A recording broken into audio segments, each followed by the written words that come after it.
Tushuntirish va hikoya qilish metodlari.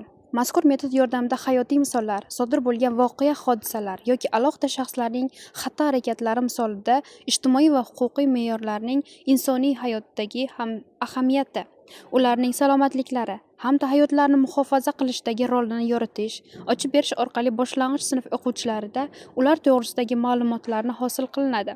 Boshlang'ich ta'lim tizimida odatda o'quvchilarning yosh va psixologik xususiyatlaridan kelib chiqqan holda mazkur metod yordamida ijtimoiy va huquqiy me'yorlar, ularning mazmuni qisqa va aniq ravshan bayon etilishi zarur.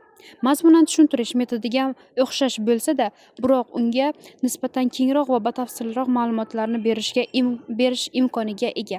Shu bois boshlang'ich sinf o'quvchilariga ijtimoiy va huquqiy me'yorlarning mohiyati to'g'risida ma'lumot berishda ushbu metoddan ham samarali foydalaniladi.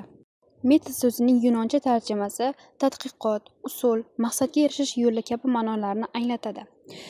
Ta'lim metodlari zamonaviy darajada o'quv-tarbiyaviy maqsadlarga erishishga yo'naltirilgan pedagog va o'quvchilarning o'zaro bog'liq faoliyat usullaridir.